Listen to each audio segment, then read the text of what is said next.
नमस्कार, Sunita kitchen recipe Marathi चॅनलमध्ये आपलं खूप खूप स्वागत आहे।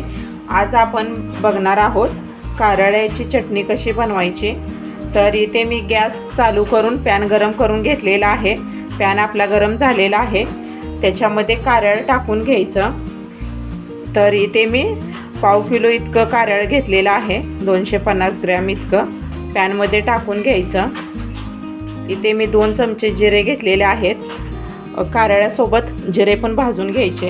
कारळ आणि जिरे 3 ते 4 मिनिटं खमंग असे भाजून घ्यायचे। जसे आपण पॅनमध्ये तीळ भाजतो आणि तीळ भाजताना जसे तडतडतात तसे कारळ हे तडतडायला लागलेले आहेत।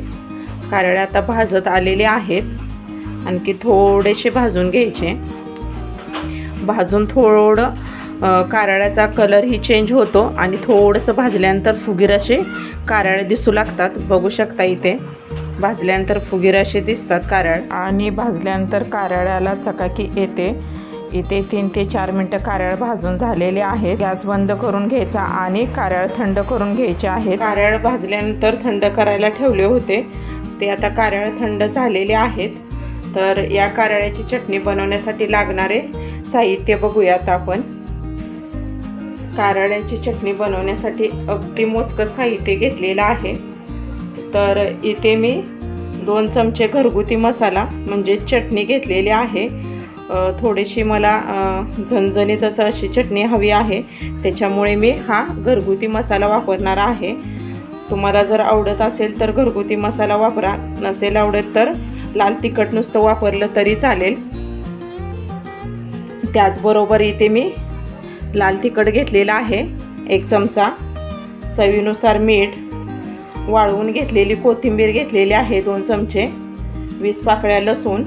या सर्व साहित्यामधून चविष्ट, खमंग आणि झणझणीत कारळ्याची चटणी बनवून घेणार आहोत। सगळ्यात पहिला आपल्याला मिक्सरच्या भांड्यात लसूण टाकून तो बारीक करून घ्यायचा आहे।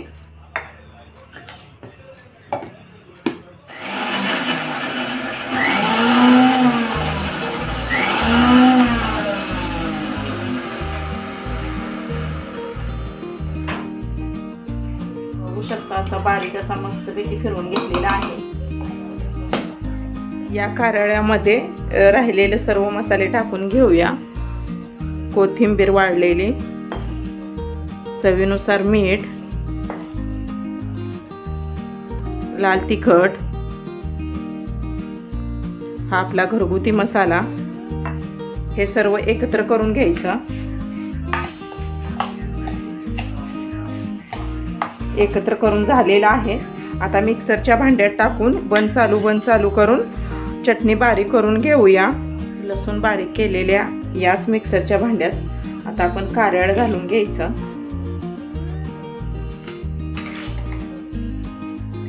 झाकण लावून घ्यायचं, मिक्सरला लावून घेऊया आणि बंद चालू करून 3 ते 4 वेळा बंद चालू करत फिरवून घ्यायचं आहे। तर इथे मिक्सरला लावलेला आहे कारळ, तर फिरवून घेऊया।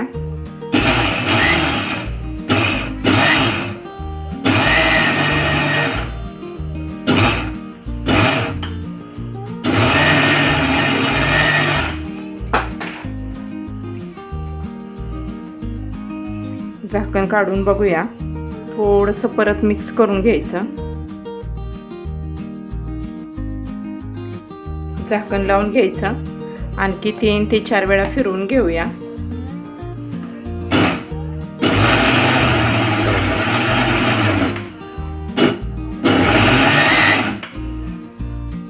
तीन ते 4 वेळा फिरवून झालेला आहे। बघू शकता व्यवस्थित अशी बारीक झालेली आहे। याच प्रकारे राहिलेल्या कारळ्याचेही बारीक करून घेऊया चटणी। बघू शकता मस्त अशी झालेली आहे। तर बारीक केलेली ही चटणी एका बाउलमध्ये काढून घ्यायची। आता राहिलेल्या सर्व कारळ्याची चटणी बारीक करून घेऊया। परत मी मिक्सर लावून घेतलेला आहे, फिरवून घेऊया।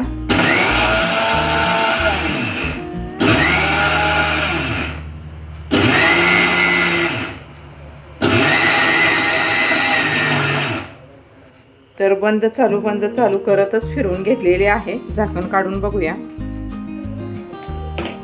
तर बघू शकता इथे व्यवस्थित अशी बारीक झालेली आहे मस्त अशी। तर सुरुवातीला थोडीशी ओलसर झालेली, कारण पहिल्यांदा मिक्सरमध्ये मी लसूण बारीक करून घेतलेला, त्याच्यानंतर मी कारळ बारीक करून घेतलेले आहे दोन्ही एकत्र करून। तर इथे नुसतं आता कारळ बारीक करून घेतलेला आहे, त्याच्यामुळं ही थोडीशी ड्राय झालेली आहे। तर ही पण एका बाउलमध्ये काढून घेऊया। चटणी पूर्णपणे काढून झालेली आहे। तर इथे सर्व कारळ बारीक करून झालेला आहे।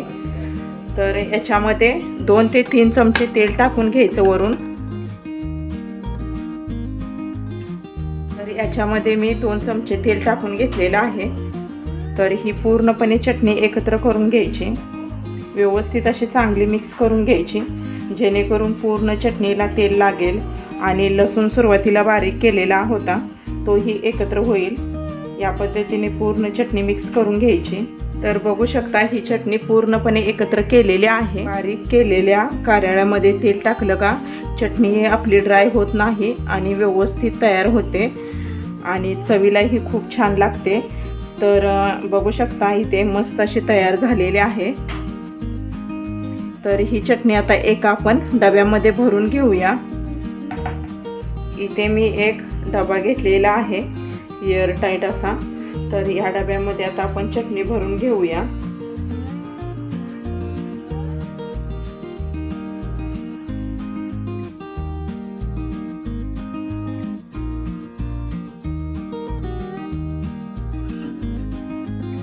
तर इथे आपली कारळ्याची चटणी तयार झालेली आहे। तर ही चटणी माझी आवडल्यास सुनीता किचन रेसिपी मराठी चॅनलला सबस्क्राईब करा, लाईक करा, शेअर करा।